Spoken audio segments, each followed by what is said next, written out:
नमस्ते दोस्तों, स्वागत है आपका जावा डेवलपमेंट सीरीज के नए वीडियो में। ठीक है, तो आज हम बात करने वाले हैं बहुत इंपॉर्टेंट टॉपिक के बारे में, कंट्रोल स्टेटमेंट में। तो कल हमने देखा था if statement, if L statement. तो आज हम देखने वाले अगला स्टेटमेंट वो रहता है स्विच स्टेटमेंट। ठीक है, तो चलिए स्टार्ट करते हैं। तो सबसे पहले प्रोग्राम से माध्यम से मैं समझाता हूँ, तो मैं इधर आके इन सबको कमेंट कर देता हूँ। स्लैश इधर एस्ट्रिक, और इसको भी।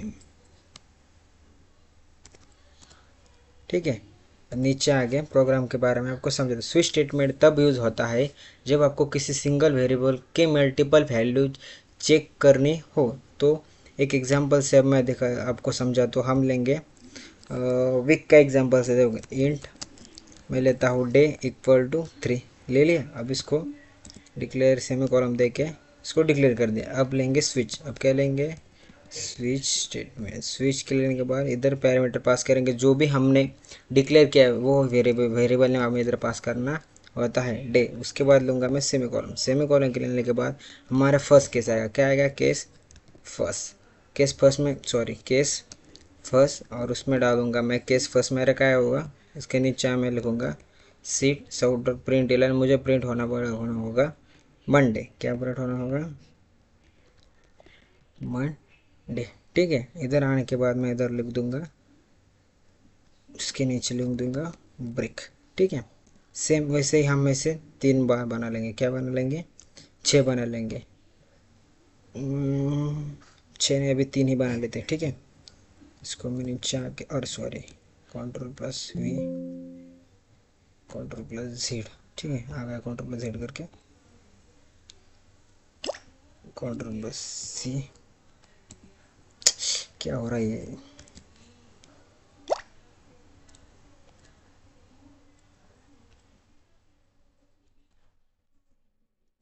सी। उसके नीचे आके इसको मैं 3 बार पेस्ट कर लेता हूँ कॉपी के। इधर लिखेंगे केस 2, सेम इधर लिख देंगे केस 3, और अंदर लिख दूंगा मैं मंडे के बाद क्या आ जाता है हमारा, संडे, मंडे, और इधर लिख दूंगा मैं ट्यूसडे। ठीक है, ट्यूसडे।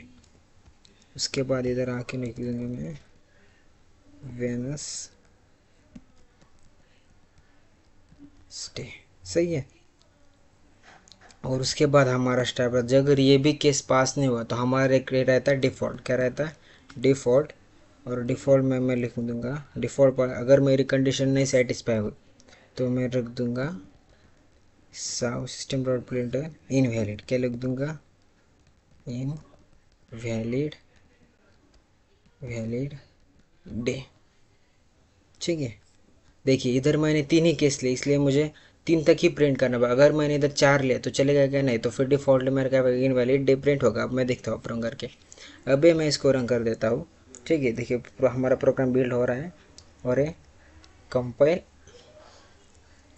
कंपाइल हो गया। ठीक है, देखिए क्या आ गया? वेनसडे। अगर मैं इधर डेप, देखिए मैंने केस कितने लिए, 1 2 3, इसलिए 3 केस हो। फर्स्ट वो चेक करेगा जब स्विच स्टेट में आएगा डे।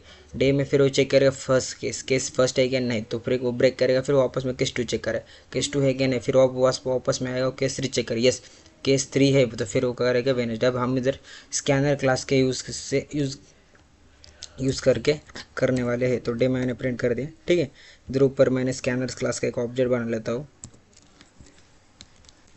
स्कैनर का क्लास क्या होता है, जो हम यूज़र खुद डाल सकते हैं। मैंने पिछले वीडियो में बनाया है, आप पिछले वीडियो जाके देख सकते हैं। स्कैनर इक्वल टू न्यू, और स्कैनर इसमें पास करेंगे हम सिस्टम डॉट इन, और सेमी कॉलम दे देंगे। ठीक है, उसके बाद हमारा इधर स्कैनर का ऑब्जेक्ट, देखिए स्कैनर का ऑब्जेक्ट हमारा क्रिएट हो चुका है। अब इसको मैं इनिशियलाइज कर देखिए से डे, और equal to C scanner dot next int. ठीक है, अब देखिए अब होगा, अब हम यूज़र से इनपुट ले सकते हैं। ठीक है, मैंने वेडनेसडे ही तक किया। अगर मैं जब 4 का डाल, देखिए अब मैं क्या कर लेता हूँ, 4 नंबर ले लेता हूँ। अब और मैंने ले लिया 4, और इसका प्रिंट क्या करेगा? इनवैलिड डे, क्योंकि 4 है कि हमारे पास, हमने केस 3 तक ही ले, इसलिए 3 तक। अब फिर से मैं इसको कंपाइल कर देता हूँ। इसको कंपाइल करके फिर से चेक करते हैं। अब मैं लूँगा, अब मैं लेता हूँ 2 मैंने प्रिंट कर दी, देखिए क्या आ गया, ट्यूसडे। इसको अब किसी को प्रॉब्लम है क्या? नहीं। चलो आगे बढ़ते हैं। तो आगे हम चेक करने वाले हैं, यहाँ डे 3 है तो वेडनेसडे ही प्रिंट होगा। अगर कोई मैच नहीं हुआ तो डिफ़ॉल्ट रन होता है, तो डिफ़ॉल्ट रन होता है, हमने अभी भी देखा है। ठीक है, अब अगला आता है लूप्स। लूप्स में कौन कौन से लूप्स होते हैं? फॉर होता है, वाइल्स होता है, डू वाइल्स होता है। ये हम लूप सीखने वाले हैं अगले वीडियो में। आज के लिए इतना ही। Thank you guys.